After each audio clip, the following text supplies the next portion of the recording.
Dan current issue. Ya. Jadi strategik isusnya apa? Current isusnya apa? Dan itu kita pisahkan menjawab masalah struktural. Artinya jangan sampai yang kayak lalu semua pembangunan strategik nasional, tapi sebetulnya bukan milik negara, tapi milik korporasi. Nah, itu problem. Nah, kayak gitu kan. Apalagi terus kemudian diadopsi dalam nanti yang kita bicara. Iya. Maksudnya enggak, ini kita bahas yang 10 tahun terakhir ini kan begitu. Iya. Bagaimana PSN, ya, pembangunan strategik nasional, yang itu sebetulnya korporasi. Jadi negara cuma menjadi pelayan dari korporasi. Itu kebijakan manipulasi.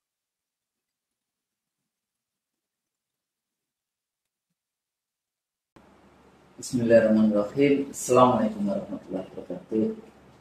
Alhamdulillah, kembali lagi dalam program kita IC Show Conversation to Scholars. Saya Gus Maria bersama sahabat saya, sohib saya dalam perjuangan dan dalam dakwah ekonomi politik di Republik ini, Dr. Ihsanuddin Nursi. Dan di sini kita juga didukung oleh, Masya Allah, ada Mas Adi, ada Mas Basit, ada satu lagi nih, siapa nih? Adit. Mas Adit, ya. Kita punya 3 pejuang YouTuber yang Masya Allah masih terus-menerus bersama kita. Ya, jadi sudah dilihat semua pemirsa yang dirahmati Allah, apa yang sudah kita sampaikan, ya. Sudah ada berapa kira-kira video yang berada yang bisa dibuka oleh kawan-kawan di IC Show YouTube kita. Sudah di atas 155-an, ya. Mudah-mudahan itu bermanfaat dan bisa menambahkan wawasan kita sebagai anak bangsa, dan itu tugas kita bersama Bang Nursi dalam rangka tugas konstitusi mencerdaskan kehidupan bangsa. Insya Allah diridhoi Allah. Amin. Nah, tentu saja negeri kita juga dalam kerangka yang setelah penantian yang cukup panjang dari pemilu 14 Februari sampai kemudian 20 Oktober pelantikan presiden dan wakil presiden, ya, yang sebetulnya kalau kita bisa melihat dari mulai apa yang terjadi, ya, proses-proses yang terjadi menuju 20 Oktober, dinamika politiknya luar biasa di dalam konteks itu. Tapi tidak ada yang keluar dari kajian kita. semuanya pas seperti yang kita sajikan. Sebetulnya kalau kita ikuti, kita itu sudah banyak bicara, ya kan? Sebetulnya kalau para elit politik gitu, ya, mau duduk 1 jam aja setiap kali mendengarkan apa yang kita percakapkan, dan kemudian diambil langkah-langkah strategis untuk perbaikan bangsa kita, itu Masya Allah, ya. Tapi kan memang manusia itu penuh ini, ya. Jadi ada perspektif, ada pemikiran-pemikiran, ada dikungkung oleh materialisme, dikungkung oleh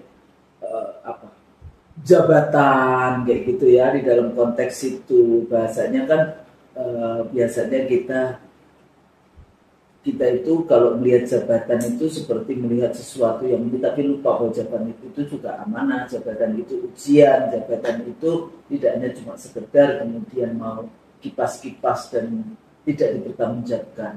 Nah, kalau dalam konteks teori misalnya Hobbes gitu menganggap bahwa semuanya yang ada di dunia itu ya cuma yang disebut human experience in the world gitu. Jadi pengalaman manusia kayak gitu, human being gitu di dunia.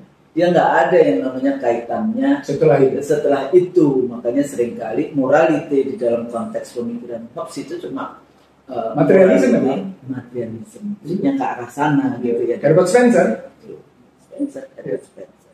Walaupun mungkin John Locke agak berbeda di dalam konteks dia melihat bahwa jangan serahkan yang namanya political right kepada yang tidak percaya dengan Tuhan, gitu, ateis di dalam konteks itu, karena dalam konteks kalau Anda tidak percaya Tuhan, artinya Anda tidak ada batasan. Gitu. Schumpeter juga bicara seperti itu. Nah, tentu saja pikiran kita tidak hanya itu, karena kita berpikir di dalam konteks jabatan itu ada amanah, jabatan itu nanti dipertanggungjawabkan pada pengadilan ilahi gitu, ya, dalam konteks. Tapi kita tidak kesana dulu. Kita melihat sebelum pelantikan itu apa yang terjadi dari mulai pemilunya, ya kan, kemudian tuntutan-tuntutan di dalam masyarakat, juga dari berbagai macam isu yang ada, sampai kemudian ya isu persyaratan, isu MK, isu bagaimana KPU, isu-isu juga yang politik di balik layar. Karena juga muncul juga kan apa yang terjadi dengan perjanjian di Solo, bagaimana kan selalu ada, elit kan selalu bikin perjanjian. Dulu zamannya dulu juga ada Megawati, Amin Rais, Gus Dur, siapa lagi yang waktu itu perjanjian di mana, kemudian PS sendiri, Prabowo sendiri juga katanya pernah punya perjanjian dengan Megawati, batu tulis. Jadi elit itu selalu bikin perjanjian, bikin komitmen. Ya. Tapi apakah kemudian istiqomah dengan komitmen itu? Terus pada saat bikin komitmen, value-nya apa? Apakah dia konstitusional? Ya, seperti yang ada di dalam konstitusi atau tidak. Ya, jadi terus kemudian waktu itu di video sebelumnya Pak Lutfi masih ingat kita mempertanyakan, jadi akhirnya presiden dan wakil presiden dilantik berdasarkan SKKPU. Betul. Kan dibacakan SKKPU di dalam konteks itu juga. Jadi isi dari ini kita mulai dulu sih dari pasal 3 ayat 2 MPR melantik presiden dan atau wakil presiden itu kontennya adalah melantik berbasis keputusan KPU, lalu dituangkan dalam berita acara. Dituangkan dalam berita acara. Pertanyaannya, emang kokoh gitu keputusan itu pada struktur itu? Itu kebingungan para reformis di bidang konstitusi. Di situ kebingungan kaum politisi yang sebenarnya mereka di satu sisi ingin mengambil sistem presidensial, di mana tidak menempatkan MPR sebagai lembaga tertinggi negara. Tapi kemudian malah bicara tetap karena konstitusi menyatakan MPR melantik presiden. Artinya mereka tidak bisa lepas dari sistem MPR sebagai lembaga tertinggi. Ambigu. Itu kan kita bahas konstitusi yang apa? Jalan buntu konstitusi. Judulnya dari video sebelumnya Jalan buntu konstitusi. Nah, tapi kan kita sudah sampaikan ini harus bagaimana. Jangan seperti ini terus. Jangan. Tapi tidak pelantikan kemarin membuktikan. Makanya saya bilang tadi, saya bilang ada 150 video. Nggak ada yang main baru sebenarnya peristiwa sekarang ini. Sorry. Sudah bisa dibahas. Termasuk kasus Bahlil. Gak ada yang baru buat kita. Cuma kasusnya ada kasus Bahlil. Kalau kita kan bicaranya intelektual bio. Apa yang poin intelektual bio? Kan persoalan kejujuran akademik. Tapi tadi kita bahas. Tapi poinnya begini, kalau dari semua pembicaraan kita mulai dari 24 April keputusan Mahkamah Konstitusi, keluar keputusan KPU, lalu terjadi istilah kita tarik menarik, menolak antara Joko Widodo dengan yang namanya rezim sebelumnya dengan rezim terpilih. Kalau pakai bahasa kerennya competitive coexistence. Jadi mereka kompetisi tapi di dalam kelompok. Tapi mereka juga coexistence. Kalau pakai bahasanya Rocky Gerung kan kita nggak suka tuh. Satu kolam. Kita nggak suka di dalam menggunakan, maaf ya Rocky, dalam konteks itu kita tidak menggunakan itu, tapi di dalam kompetitif coexistence, kompetisi tetapi di dalam satu pigeon hole. Biasanya kan kita bicara di dalam satu laci. Dalam konteks itu. Ini lebih asik lagi. Kompetisi dalam satu laci. Nah kan biasanya pigeon hole. Pigeon hole kan biasanya satu laci kayak gitu kan. Nah ini juga menarik tadi ya. Ada banyak juga pertanyaan kepada saya. Kita ini dari UI, malu-malu. 25 tahun yang lalu saya sudah bicara juga masalah pendidikan waktu saya ketua prodi pasar sarjana ilmu politik dan ilmu. Tapi beda loh. Anda kan satu fakultas sama saya. Saya S2 di fakultas Anda kan. Setelah itu kan sekarang tapi ini SKSG. Kan terlepas dari fisik. Dulu kan enggak. Dulu zamannya saya jadi ketua prodi di tahun pertama itu masih di bawah sama sekolah pasar sarjana. Kan dulu semuanya kan baru 1 tahun kemudian semua yang punya ilmu kita kembali ke fakultas kampus, ke kampusnya masing-masing fakultasnya. Ada beberapa yang tidak dan itu nanti bermasalah di dalam kampus. Saya masih di sekolah pasar sarjana, tapi bentuknya ke fisik. S2-nya. S2-nya. Tapi itu ada juga yang karena disertasinya, ini Hasto nih, yang karena disertasinya itu tentang partai politik PDIP, undangannya, amplopnya itu prodi ilmu politik, program doktor prodi ilmu politik. Salah tuh. Ya, kan nggak pernah jadi mahasiswa ilmu politik di UI gitu ya. SKS gitu. SKSG. Prodi politik ada divisi. Tapi SKSG sendiri juga banyak sekali mata kuliah yang sebetulnya strategi yang global studies itu politik. Betul, tapi persoalan ini kan global, jangan lingkup regional nasional dong, namanya skala global. Kan namanya kajian global. Mestinya memang kajian global. Kalau ilmu politik itu Bang, dari sejak zaman Yunani kuno kita belajar tentang comparative politics. Ya kan? Zaman 350 tahun. Tapi komparatif itu sudah di level kedua. Ya, basisnya dulu. Teori dulu, jadi pemikir teori, baru komparatif, baru international relation. Tapi international relation keluar dari ilmu politik. Terus kemudian studi kawasan yang harusnya tetap ilmu politik diakulah oleh international. Enggak, studi kawasan itu tetap ilmu politik, bahkan international relation juga ilmu politik, gitu. Dan karena ego-ego aktor yang berada di dalamnya, kayak gitu. Ini banyaklah kalau kita mau bahas tentang bagaimana. Tapi 25 tahun yang lalu saya sudah masalah tadi itu balik lagi ke masalah kejujuran, dan bahlil adalah cuma ujung di atas saja. Kalau mau buka, ayo kita buka semuanya. Kejujuran akademik. Ya kan? Emangnya cuma bahlil? Emangnya pejabat-pejabat yang dapat dokter itu dari mana? Honoris causa dari mana? Profesor dan sebagainya. Yang profesor juga dong. Sekolah S1, S2 itu profes kayak gitu, punya pemikiran. Ya itu introduction saja. Bukan. Ini bukan introduction. Salah satu bentuk kegagalan Indonesia dimulai dari pendidikan. Dan pendidikan bermula dari yang namanya tidak adanya kejujuran akademik secara utuh. Dan itu menyangkut persoalan integritas pribadi dan kepemimpinan. Itu kata kunci Usnul. Loh, saya kayak gini karena dalam sejarah saya kuliah di UI, saya punya sejarah yang berat. Berat saya bilang. Saya beda di S1 sama dosen. Enggak ada cerita. Sampai teman-teman bilang, lo gak bakal lulus lo. Apa-apa, gue terusin. Lihat, gue buktikan. Bisa. S2 sama. S2 sama saya tuh kayak gitu. Kebetulan S3-nya di UNER. Tapi sejarah saya sekolah adalah pada kita sejarah tentang kejujuran akademik. Sejarah tentang bagaimana pengakuan kita akan pemikiran-pemikiran yang lebih maju. Mengakui bahwa ada problematik keilmuan itu tidak bisa dipandang cuma dengan satu disiplin ilmu, kan begitu melihatnya. Dan terbukti sekarang dengan cerita AI, dengan cerita ChatGPT itu bukti. Ini kita jadi cerita soal akademik.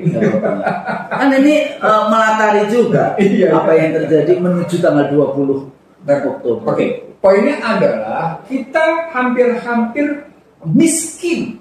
Kita hampir mendekati garis kemiskinan. Kejujuran akademik. Hampir miskin kejujuran akademik. Padahal waktu itu saya ketemu dengan beberapa orang yang menyampaikan bahwa Bu Husnul nanti kabinetnya Prabowo itu 70% adalah profesional. Kemudian profesional dengan yang tadi masih related ke pendidikan, dengan lulusan-lulusan pendidikan yang benar. Nah, itu kita nanti talk show kedua. Jangan bicara itu sudah pasca ya. Kita ngomongin pra. Jadi balik lagi dari civil society waktu itu juga ada kasus Bang Nursi dan saya juga berada di sana yang kasus Kemang. Gitu itu kan kita bicara tentang freedom of expression. Bagaimana civil and political liberties menjadi persoalan. Dan kalau kita lihat bagaimana mahasiswa juga waktu itu turun ke jalan di dalam konteks menyampaikan berbagai isu, karena sebentar lagi juga akan pilkada, lagi-lagi freedom of expression. Jadi kebebasan berserikat dan berkumpul menyampaikan pendapat. Sebelum ada Undang-Undang 45 ini sudah ngakui. Dan dulu sebetulnya undang-undang pertama saat reformasi yang ditandatangani kan undang-undang kebebasan menyampaikan pendapat. Nomor berapa waktu itu? Pasal 28 undang-undang, terus keluar undang-undang. Kayaknya 2009 deh. Kok 2009? Ada tap MPR-nya undang-undangnya. 99. Di dalam konteks itu. Jadi di satu sisi orang berpikir bahwa demokrasi itu linear naik terus. Enggak, kadang-kadang demokrasi naik, kadang-kadang juga langsung bisa jatuh, juga tergantung kepada leadership. Nah, kita mau bahas apa nih Bang? Kalau kita mau bahas jadi sebelum pelantikan di dalam konteks ini, conversation apa yang menarik untuk para pemirsa IC The Real Show bisa belajar, bisa memperhatikan, dan kemudian juga bisa kemudian bagaimana menjadi warga negara yang baik di dalam konteks. Jadi ada 2 isu sebelum pelantikan, tapi nanti isunya juga berkaitan dengan isu setelah pelantikan. Isu pertama strategik isunya, isu-isu strategis lalu kemudian current isunya. Nah, karena pendekatan kita di current isu dan di strategik isu, maka kita mulai dulu dengan current isu. Current isunya minimal kemenangan Prabowo Subianto diwarnai oleh ketidakpercayaan atas keputusan MK. Legitimasi ya, legitimasi. Kita sebut sebagai legitimasi. Problem legalitas didapat, diselesaikan, tapi legitimasi tidak didapat. Nah, ada low trust. Dan di dalam peristiwa sejak April sampai dengan 17 Agustus, peringatan 17 Agustus di IKN, itu menggambarkan betapa presiden terpilih dan presiden yang masih berkuasa itu terjadi tarik menarik. Indikatornya pernyataan yang dilakukan oleh Sudrajat Jiwandono bahwa akan mempertimbangkan kembali IKN. Itu indikator penting. Pada saat yang sama juga berarti ada problem bagaimana Prabowo berangkat ke luar negeri, wakil presiden terpilih tidak ikut lalu menyusul. Ingat ya? Waktu presiden terpilih berangkat ke luar negeri, lalu kemudian wakil presiden terpilihnya menyusul, dan kemudian soal itu sih, harus saya bilang mematung. Dalam pembicaraan itu wakil presidennya mematung. Oh, enggak mematung. Silakan tanya wamen. Nanti saja. Jadi kalau itu ada current isunya begitu. Ada isu lain tentang bagaimana PDIP-nya. Isu lainnya pertemuan PDIP. Nah, itu current isunya sampai kayak gitu. Ada isu lain tambahan, FUFA. Sampai kayak gitu. Karena isunya kayak gitu. Ini nggak usah lengkap. FUFA saja. Kasus FUFA. Bagaimana kasus FUFA itu muncul luar biasa gitu ya, digulung. Dan isu penyertai belakang itu adalah soal emergency alert system. Garuda Biru. Kita udah bahas. Bahas sebelumnya emergency alert system kayak gitu. Nah, karena isu yang seperti itu membuat kekuasaan yang masih di panggung itu bisa mengarahkan berbagai hal. Di tengah kasus Blok Medan muncul ke permukaan, kasus jet pribadi tidak bisa dihindari, gitu kan? Kasus Blok Medan kencang, yang menyebutkan nama Kahiyang Ayu dan menyebutkan nama Bobi Nasution, termasuk persoalan kasus yang namanya ilegal ekspor atas nikel. Selain illegal mining, illegal ekspor. Jet pribadinya ikut di situ. Nah, jadi banyak sekali sebetulnya current issues yang itu terbuka satu demi satu, dan sampai hari ini nggak ada yang selesai. Nggak ada. Iya. Sampai hari ini nggak ada. Nah, itu nanti menjadi bekal bagaimana kita ngebahas warisan dari rezim sebelumnya kepada rezim. Termasuk isu yang tidak selesai adalah 2 dalam bidang ilmu husnul, menurunnya indeks korupsi, indeks demokrasi, menurunnya indeks korupsi, kan 2 tuh posisi. Jadi itu karena isunya begitu di bawah. Kalau karena isu itu semuanya kita bahas, maka kelihatan betapa sesungguhnya masalah yang tidak diselesaikan itu menjadi bahan untuk posisi tawar pada presiden terpilih.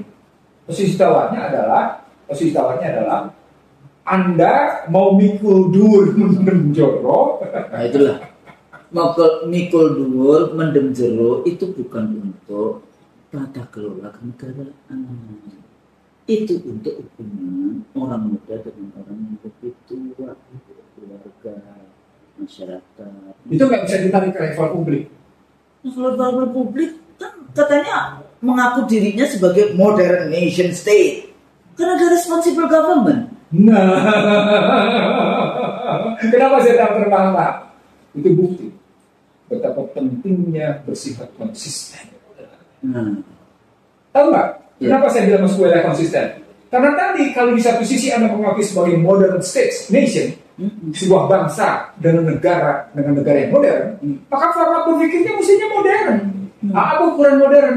Ada logika rasional yang benar, ada logika empiris yang benar, di mana logika rasional dan logika empiris yang benar itu berbasis nilai yang tumbuh berkembang dalam masyarakat dan nilai-nilai yang disepakati. Jadi ada dua.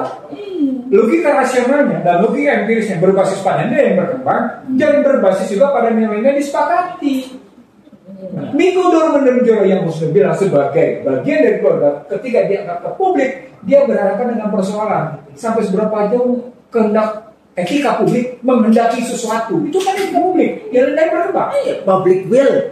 Kan itu bagaimana dengan public will? Katanya demokrasi. Demokrasi ada political will, ada public will, bukan kemudian individual will kayak gitu. Jadi dalam perspektif kasus-kasus yang berkembang dikembangkan itu, maka pembicaraan orang tiga yang muncul. Satu, jangan kembangkan kasus FUFA. Kayaknya sudah beredar ya di WA group ya. Beredar. Dan katanya sudah disampaikan penjelasan dari Menko Info sebelumnya. Iya, katanya bukan akun yang bersangkutan, tapi setelah itu sudah dibuktikan lagi itu akun yang bersangkutan juga. Tapi yang kayak kemarin kan dampaknya kayak Titi Soeharto, dia tidak berdiri kan waktu disebut pelantikan. Tapi paling tidak ketika disebut nama keluarga itu orang semuanya dengan hu. Iya. Itu bukti bahwa ada problematik tersendiri. Oke. Yang kedua, kasus bagaimana posisi PDIP. Itu masih related ke tadi, jangan FUFA, posisi PDIP, Megawati dan sebagainya. Nah, sebenarnya tidak perlu menjadi syarat untuk masuk atau tidak masuk dalam kabinet. Kenapa? Dia 10 tahun menikmati, nggak cuma 10 tahun, waktu jadi gubernur, berapa tahun? 2 tahun. Waktu jadi wali kota 7 tahun. Jadi 7, 2, 9, 19 tahun. Terus anaknya jadi wali kota Solo berapa tahun? Kemudian mantuknya jadi wali kota Medan berapa tahun? Tumis kalau menurut saya. Itu makanya tidak perlu sampai jadi syarat. Kenapa? Dalam sistem presidensial dengan format checks and balance, oposisi adalah keniscayaan. Kalau oposisi adalah keniscayaan, maka kegaduhan adalah keniscayaan juga. Messi, jadi bagi yang selalu bicara tentang ini sistemnya kan kita semua dirangkul ini. Enggak, kalau Anda bicara tentang demokrasi itu Messi. Betul. Messi, tapi bahasa Indonesianya apa Messi? Berantakan. Tapi gini, excluding the use of force. Nah, bukan gitu. Messi but rule of law. Itu tepatnya. Messi but rule of law. Apa konstitusi. Iya. Maka strukturnya menjadi ini biar kita perjelas ke teman-teman kita di Asia Show. Kata kunci pertamanya konstitusi. Kata kunci keduanya hukum. Baru kata berikutnya demokrasi. Jadi artinya Messi but rule of law adalah karena ketaatan kita pada konstitusi dan hukum. Nah, ketika hukumnya berpihak kepada penguasa, maka jangan salahkan ketika indeks demokrasi ambruk. Itu logikanya begitu. Linknya begitu. Iya, gitu cara berpikirnya.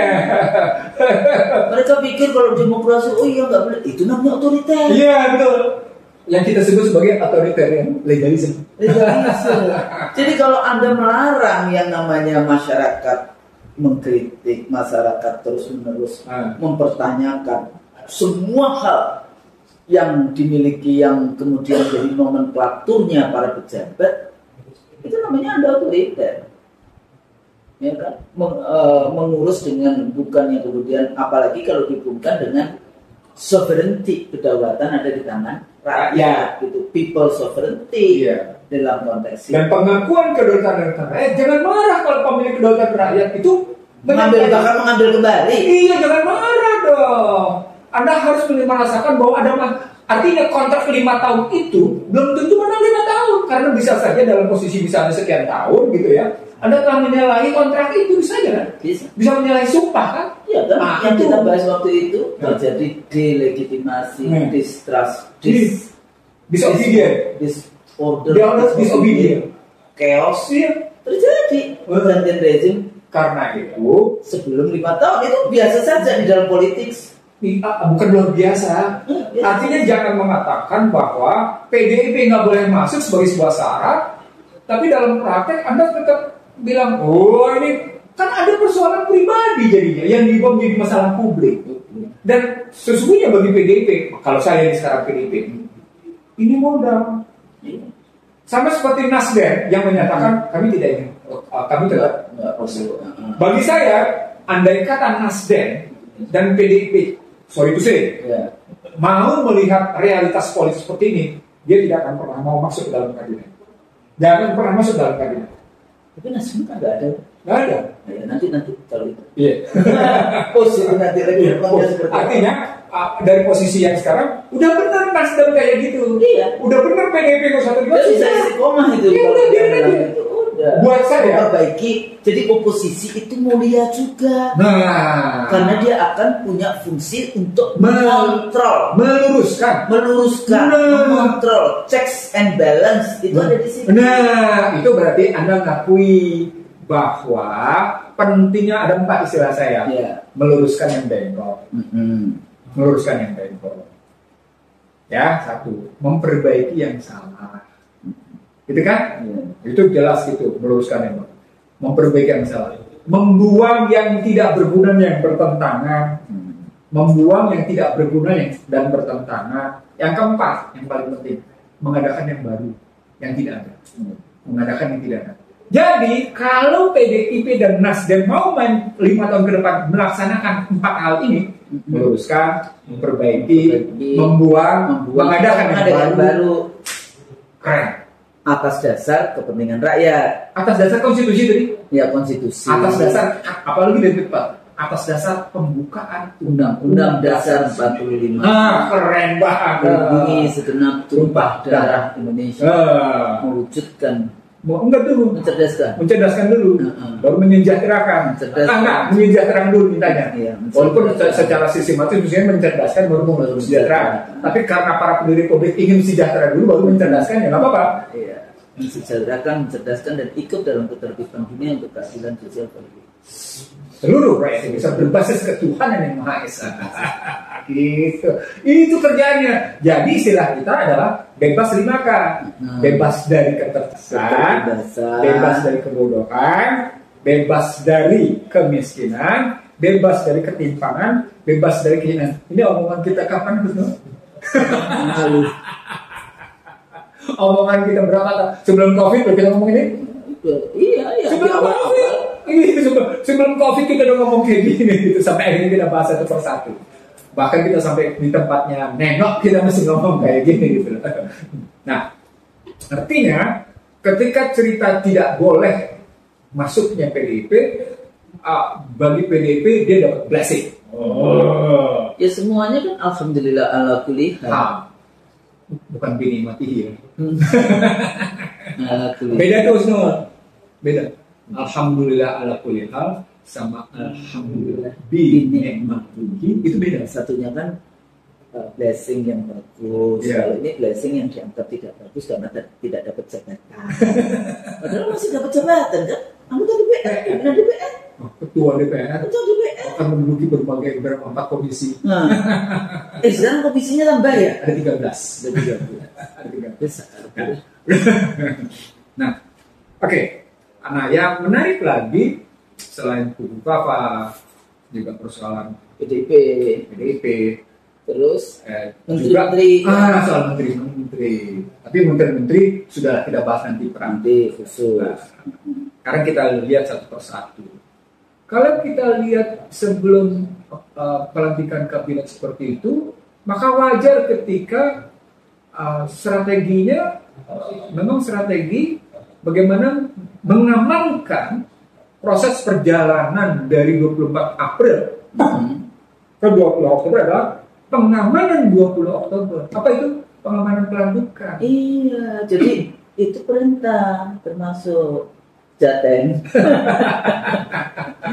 bahwa tidak boleh ada termasuk kasus Kemang itu karena itu bagian dari tidak boleh ada huru-hara menuju 20 Oktober. Di situ yang saya bilang, cara pandang kita terhadap gerakan intelektual dan gerakan massal memang harus dibedakan. Kalau gerakan intelektual itu berkontribusi pada kebaikan dan kebenaran, terima dong. Terima dong. Anda sebagai salah satu, if you are talking about I'm a Demokrat, selalu bicara bahwa kami menang itu karena demokrasi, maka apa namanya Anda harus menghormati demokrasi. Nah, bukan cuma menang saja dalam demokrasi, tapi juga itu tadi akan selalu diawasi. Jadi demokrasi itu bukan kemudian Anda ambil keputusan. Demokrasi pada akhirnya multiple standard kok. Iya. Jadi suka-suka mereka ya. Iya, suka-suka aja kok. Teorinya aja banyak banget gitu dari liberal ini, bahkan komunis saja pakai demokrasi rakyat. Iya. Cina. Iya. Jadi poinnya Husnul, ketika tadi masuk ke dalam cerita pengamanan 20 Oktober gitu ya, dan tidak ada. Sesungguhnya kita ingin mengingatkan penguasa. Kita sebenarnya mau ngapain? Mau kemana nih sebenarnya? Nah itu, jadi dari cerita dengan current isunya kayak gitu, kita mau ngapain? Nah, maka kita masuk ke strategi isu. Itu current isu, strategi. Apa strategi isunya? Strategi isunya menarik Husnul. Pertama, SDA dikuasai korporasi. Oke? Satu. Iya kan? Ekstraktivisme resources Dan berulang-ulang tersebut. itu korporasi. Yang kedua yang paling penting, Liberalisme. selama Sri Mulyani berkuasa selama 20 tahun, nilai tukar terus-menerus melemah. Dari masih Sri Mulyani. 20 tahun Sri Mulyani berkuasa, produknya adalah nilai tukar melemah. Nilai tukar melemah artinya tidak akan ada price stability. Padahal price stability atau stabilitas harga itu adalah hajat hidup orang banyak. Dan itu adalah produk utama suatu pemerintahan. Garis bawah Husnul. Dalam ekonomi politik, ketika Anda bicara tentang kebijakan perekonomian yang punya dampak politik, yakni berbasis pada stabilitas harga. Stabilitas harga itu berhubungan dengan yang namanya inflasi dan suku bunga. Coba, inflasi dan suku bunga akan berhubungan dengan harga-harga komoditas strategis. Komoditas strategis akan berhubungan dengan yang namanya hajat hidup orang banyak. Apa itu? Pangan, energi, pendidikan, coba kesehatan, gitu loh, pengangguran, gitu loh. Jadi ketika price stability tidak tercapai, dalam bahasa lain nilai tukar terus melemah, pada hakikatnya Anda gagal mempertahankan stabilitas pangan, Anda gagal menstabilkan yang namanya energi, Anda gagal menstabilkan pendidikan, sektor pendidikan, kualitas pendidikan, Anda gagal menstabilkan kesehatan, dan yang paling penting, Anda gagal mempertahankan harga diri karena kantong Anda dengan mudah dikuras. Kan ketiadaan kantong sama dengan ketiadaan harga diri. Emang Anda kalau nggak punya duit, Anda gimana coba? Apalagi terus nilai tukar Anda dijatuhkan terus-menerus gitu loh. Ini yang saya sedang pikirkan di dalam konteks mencari model dari apakah economic development, apakah social development, apakah ada usul saya punya nih. Nanti di talk show kita saya sudah bikin saya sudah bikin bagaimana theoretical perspektifnya kan. Ini theoretical perspektif ini nggak usah lari kemana-mana usul. Oke. Nggak usah lari kemana-mana juga saya sudah bikin usul. Kasih ke dia. Iya, gampang Ustaz. Iya, HP dia. Jadi saya sudah siapkan gitu bagaimana. Kan paling tidak nanti new direction development-nya seperti apa kayak gitu. Ini yang kita sebut teknokrasi. Jadi ada format berpikir, ada desain berpikir yang jelas ketika kita melihat strategic issues. Padahal strategic issues-nya selain posisi nilai tukar, suka tidak suka, setuju tidak setuju, terjadinya deindustrialisasi yang turun secara melandai. Yang kedua, turunnya kelas menengah. Yang ketiga, turunnya daya beli. Yang berikutnya, terjadinya deflasi. Ujungnya adalah meningkatnya Gini rasio. Yang menariknya APBN 2025 gini rasionya ditarget 0,379, 0,382 apa pokoknya sesungguhnya tidak menurun. Dan itu diindikasikan dengan keberanian dia mencanangkan nilai tukar rupiah 16.100. Apa pokoknya itu sukses atau gagal kalau kayak gini? Dan jadi menteri keuangan lagi gitu. Kenapa begitu ya? Coba lihat APBN itu kalau menurut saya itu strategi mau balance antara poros Jakarta Beijing dengan poros Jakarta Washington. Nanti dulu. Jangan bicara itu dulu. Nah, sudah ngomongin Sri Mulyani. Iya, betul. Nggak, artinya itu ya oke. Nanti kita akan kita theoretical perspektifnya tadi di dalam konteks bukan teori ya. Jadi strategic issues yang ada kan, kita punya banyak masalah dengan warisan 10 tahun terakhir kan yang rusak di semua lini. Ekonomi, sosial, pendidikan, kesehatan, lapangan kerja, ekstraktivisme resources, pembangunan itu strategik isunya. Tapi mereka kan selalu mengatakan bahwa dengan model liberalisme di negara-negara dunia ketiga itu memang developmentnya itu ya bagaimana bangun infrastruktur. Cuma Bang tadi yang masalah. Sebelum sampai di situ, satu pertanyaan. Tunjukkan pada kita satu negara yang bisa maju, bisa berkembang dengan basis utang luar negeri. Mereka selalu mengatakan Jepang juga utang luar negerinya tinggi. Ngutangnya masih apa? Utang luar negeri. Ngutangnya masih apa? Nah, itu nggak pernah dijelasin sama Sri Mulyani. Yang kedua, Presiden. Saya nggak tahu. Nanti tanya aja pada menterinya. Sekarang saya nggak tahu. Tanya saja pada wamennya. Gimana? Yang kedua aset luar negerinya kan? Nah itu. Jadi ada nggak tagihan luar negerinya? Sekarang berapa? Katanya 900 triliunan ya harus bayar. 500 triliun. 400. Paling tidak harus ada utang yang dibikin 750 triliun ke depan. Utang itu baru. Kalau posisi menyeluruhnya 838. Enggak, yang bayarnya kita. Bayarnya tiap tahun dalam APBN kita berapa? Antara 750 sampai 800. Besok nih utang lagi 779 triliun ya rencana. Jadi kalau utang 7 ini biar masyarakat yang kadang-kadang sama sekali nggak ngeh dengan utang itu. Kalau utang 800 triliun itu bunganya berapa? Ini pembayaran pokok dan bunga. Pokok dan bunga akhirnya itu 800 triliun itu jadinya berapa dengan ribanya? Itu aja tingkat suku bunganya berapa? 1-2% atau 3%? Tambahin di situ. Jadi berapa pokok, berapa bunga, berapa prinsipal, berapa interest. Nah, tinggal kita kalkulasi berapa yang mesti dibayar, berapa bunganya, berapa mesti dibayar. Nah, itu nampak dari apa yang disebut dengan defisit anggaran atau kemudian nampak pada keseimbangan primer. Keseimbangan primer itu berarti pendapatan negara hanya mampu membiayai operasionalnya tanpa mampu membayar pokok dan bunga. Makanya diciptakan lagi utang untuk membayar pokok dan bunga. Itu yang disebut dengan gali kubangan, nutup jurang. Itu istilah kita ini ya. Nutup lubang gitu kalau. Enggak, bukan. Gali kubangan, nutup jurang. Nutup jurang. Padahal cuma gali kubangan, jurang yang ditutup. Bagaimana kita kalau nggak inflasi? Gali kubangan. Bang tadi ada satu lagi. Yang tadi teknologi industri. Deindustrialisasi. Kalau dalam teori-teorinya siapa itu yang Manuel Castells misalnya bicara tentang deindustrialisasi kan larinya kepada teknologi komunikasi.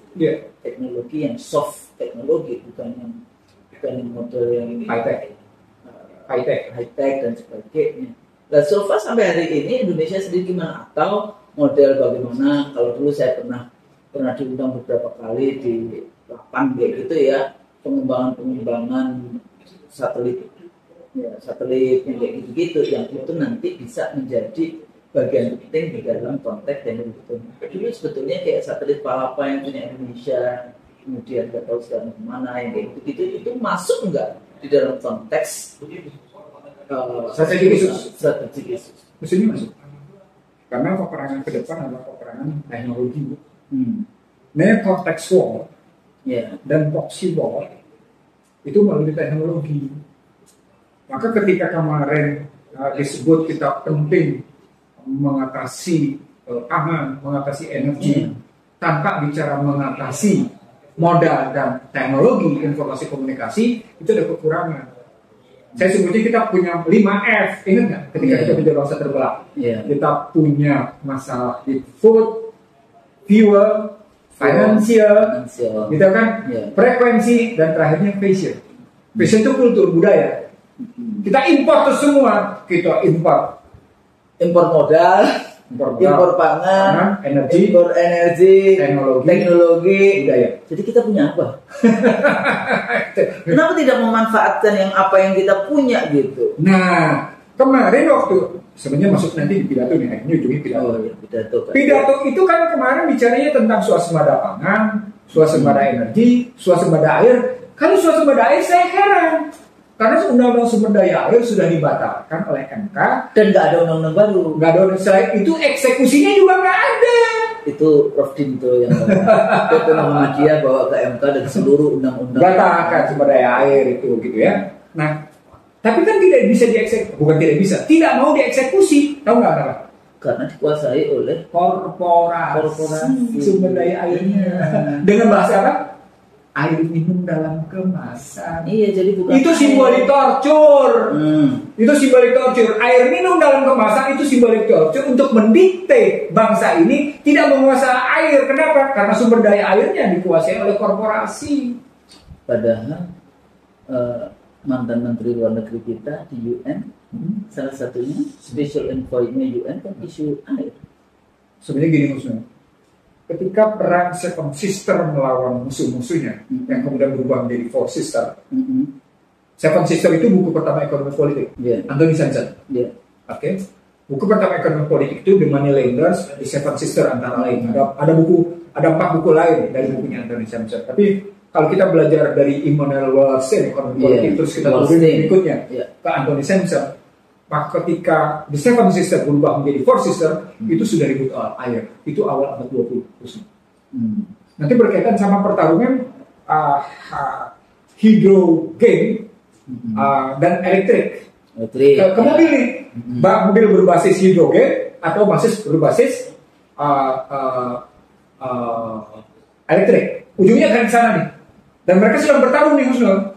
Jadi orang menduga electric vehicle ini umurnya nggak terlalu lama.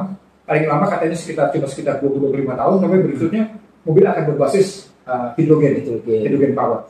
Okay. Tapi lupakan dulu. Di awal abad 20 itu Four Sister itu udah bergeser. Dia tidak lagi bicara energi berbasis fosil. Pelan-pelan bergeser masuk ke air. Saya nggak usah sebut siapa perusahaan ini, tapi saya tahu bagaimana mereka misalnya ngambil geothermal. Mereka ngambil yang lain sumber daya air. Itu dilakukan di Indonesia. Tapi mereka tidak sesumbar. Saya ingat betul itu Four Sister menjadi Four Sister itu di era SBY di 2005 kan. Nah, bergeser dia terus.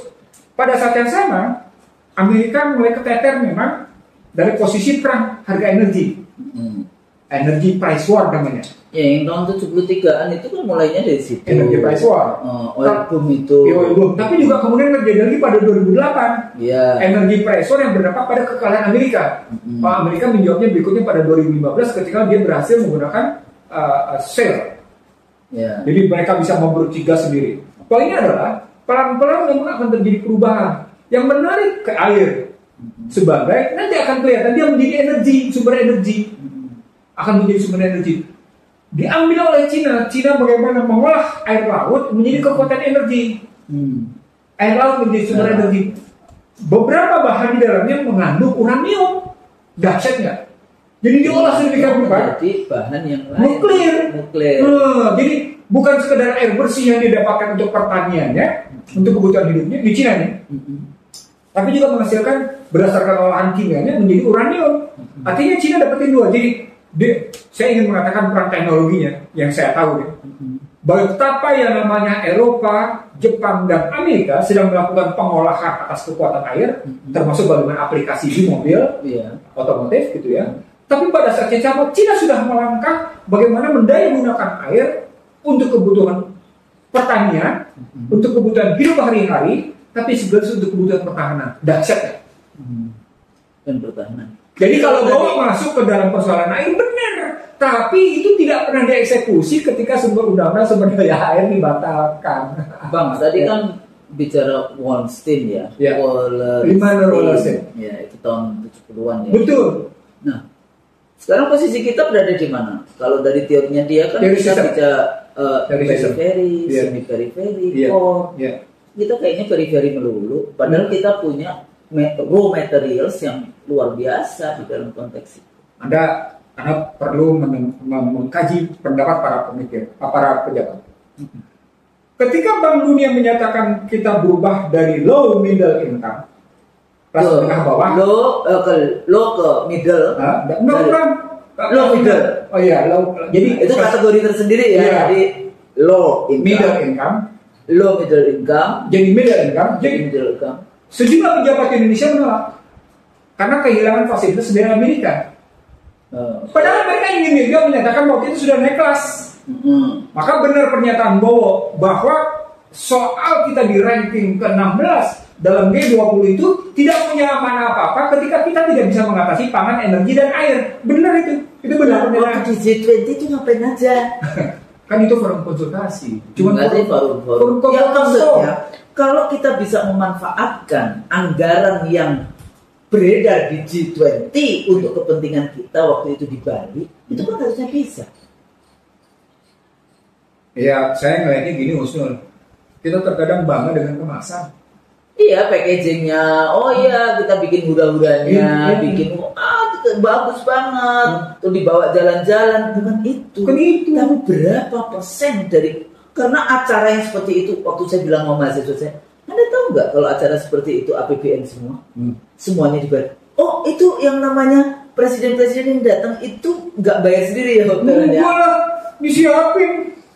Mereka berangkatnya mungkin dengan pesawat sendiri. Tapi selama di Bali ya kita semua yang bayar. Sebagai tuan rumah. Sebagai tuan rumah segala macam fasilitas makan dan sebagainya. Dan itu ratus miliar. Cuma bukan triliun, 800-an. Ya, lupa. Nah, poinnya adalah tadi.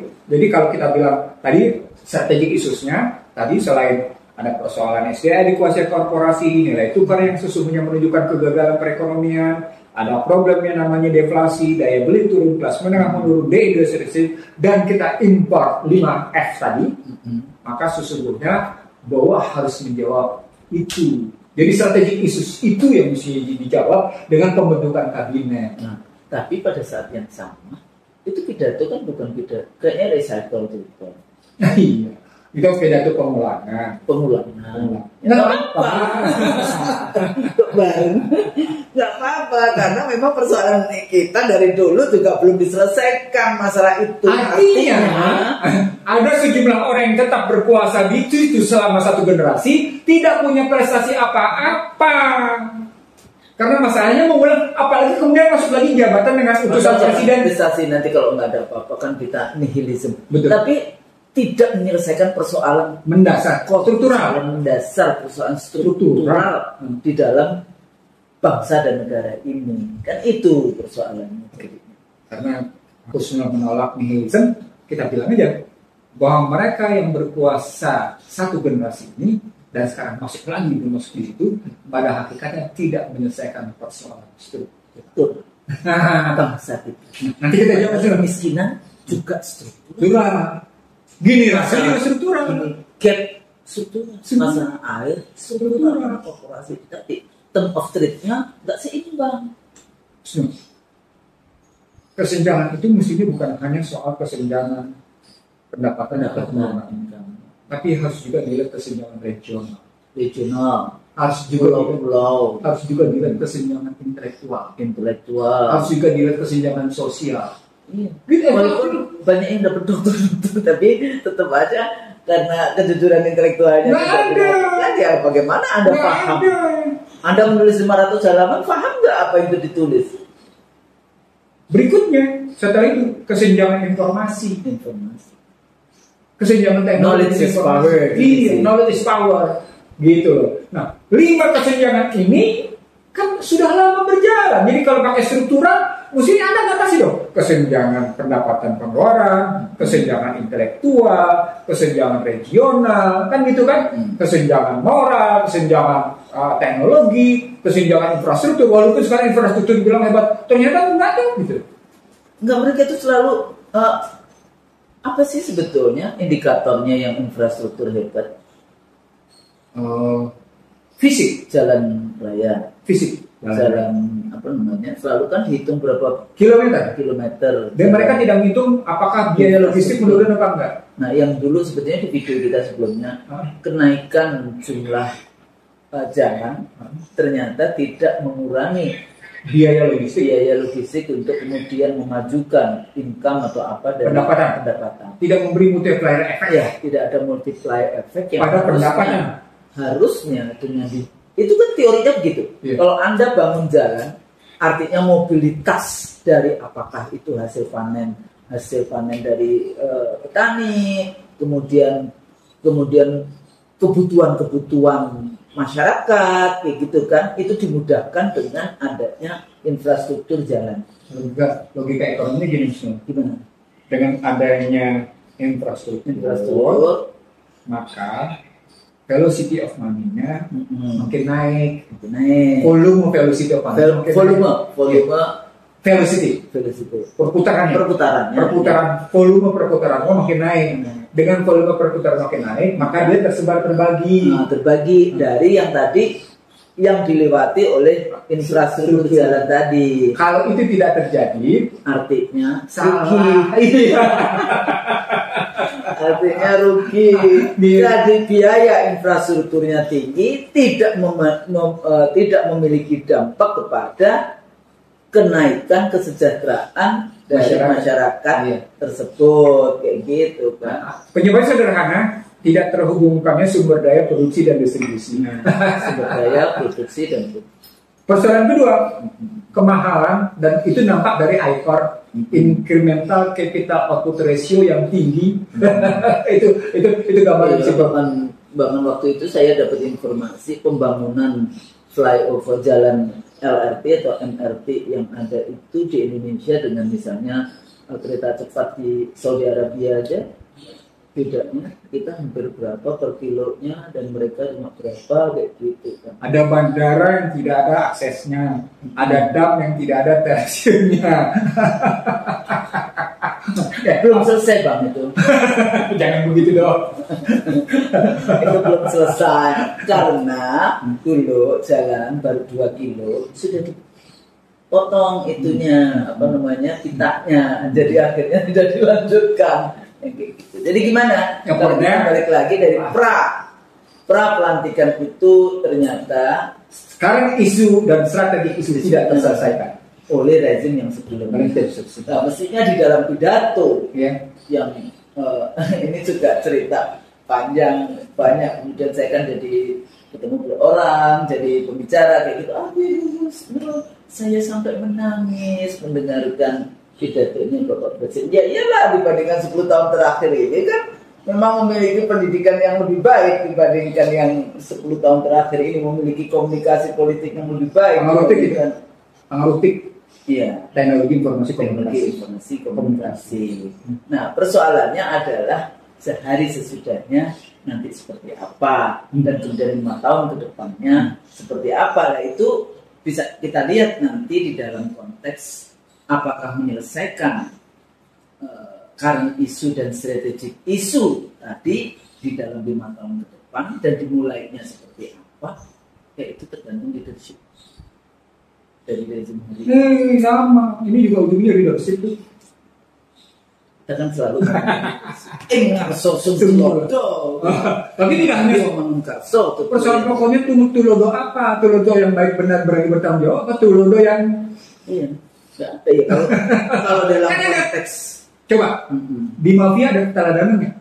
Ada.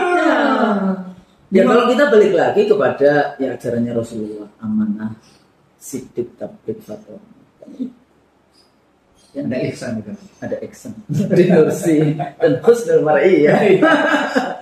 Husnul juga di situ. Apakah dia husnul khatimah, apa dia su'ul khatimah, kayak gitu kan. Nah, jadi balik lagi dalam konteks itu keteladanan yang selama ini kan sebetulnya IC dari itu selalu bicara tentang keteladanan. Tentu saja keteladanan yang baik di dalam konteks itu kan.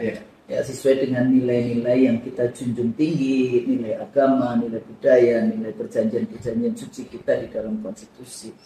Nah, jadi kalau membaca, melihat mendengarkan pidatonya, kira-kira kita mengambil apa namanya, pesan moralnya apa?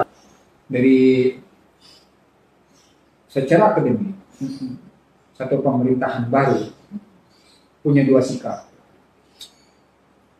Sikap pertama, continuing public policy, discontinuing public policy, atau kemudian menghybrid antara yang continuing sama yang baru. Jadi apa yang sudah ada diteruskan, tapi juga yang sudah 4 hal tadi. Tapi secara kebijakan publik itu ada dua, mana kebijakan publik yang dilanjutkan, mana kebijakan publik yang diputuskan. Atau kemudian dalam tambahannya mana kebijakan publik yang baru harus diadakan, kebijakan publik yang baru. Misalnya contoh, Prabowo bikin investigasi Anagata, itu kan baru, di bawah itu contoh dibikin kayak gitu, atau badan segala macam. Tapi nanti kita bahas yang dulu. Tapi paling tidak yang kebijakan publik itu, tapi kebijakan publik yang seperti ini, gitu ya, yang meluruskan, yang memperbaiki, yang membuang, yang mengadakan yang baru, gitu ya, kebijakan publik seperti ini harus menjawab masalah struktural tadi. Terusnya perspektifnya dalam rangka menjawab masalah struktural dan current issue. Jadi strategic isunya apa? Current isunya apa? Dan itu kita pisahkan menjawab masalah struktural. Artinya jangan sampai yang kayak lalu semua pembangunan strategik nasional, tapi sebetulnya bukan milik negara, milik korporasi. Nah, itu problem. Nah, kayak gitu kan. Apalagi terus kemudian diadopsi dalam nanti yang kita bicara. Iya. Maksudnya enggak, ini kita bahas yang 10 tahun terakhir ini kan begitu. Bagaimana PSN, ya, pembangunan strategik nasional, yang itu sebetulnya korporasi. Jadi negara cuma menjadi pelayan dari korporasi. Itu kebijakan manipulatif. Karena dimasukkan di dalam pathnya kayak gitu ya, alur dari kebijakan negara di dalam konteks itu. Itu karena kita mengambil tema badan kerjasama pemerintah dan swasta. Namanya baik badan kerjasama pemerintah dan swasta. Pemerintah dan swasta. Jadi public private partnership mereka itu. Public private partnership. Tanpa melibatkan people. Tanpa melibatkan people. Jadi nggak ada kepentingan people will, jadi kepentingan masyarakat secara luasnya disingkirkan. Padahal mereka menganut SDGs. Nah, SDGs menganut people. Triple P kan, planet, profit, people. Iya. Apa ini? Konsisten tidak konsisten? Iya, tidak konsisten. Munafik apa nggak ada? Nah, itulah bahasa agamanya namanya munafik, gitu ya. Kita pakai bahasa Inggrisnya inkonsisten, gitu kan?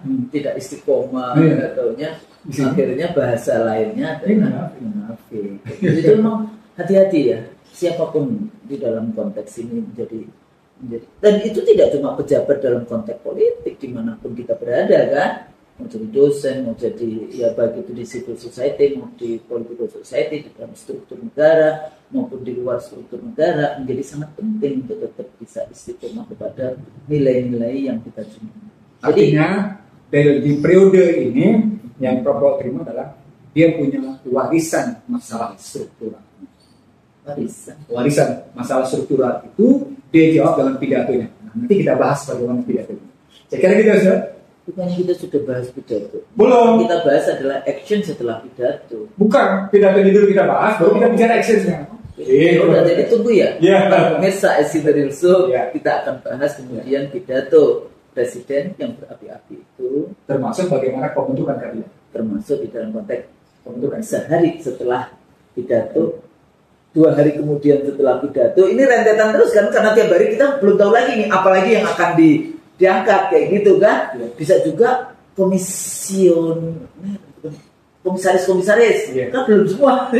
Itu ada banyak sekali, ratusan itu kalau komisaris yang belum diangkat. Ini siapa pendukungnya masih menunggu telepon dan masih ada komisaris belum diganti yang kayak gitu. Yang harus diketahui, ini kontribusi kita untuk meluruskan sesuai dengan amanah konsultasi. melindungi segenap kehidupan Dan bangsa Indonesia, mencerdaskan kehidupan bangsa, mensejahterakan dan kehidupan. Iya. Saya pikir itu pemirsa IC3. So kalau kami salah tentu saja Kami mohon maaf. Ya. Semoga kita tetap dapat hidayah Amin. dan taufik dari Allah. Ya. Assalamualaikum warahmatullahi wabarakatuh. Waalaikumsalam warahmatullahi wabarakatuh.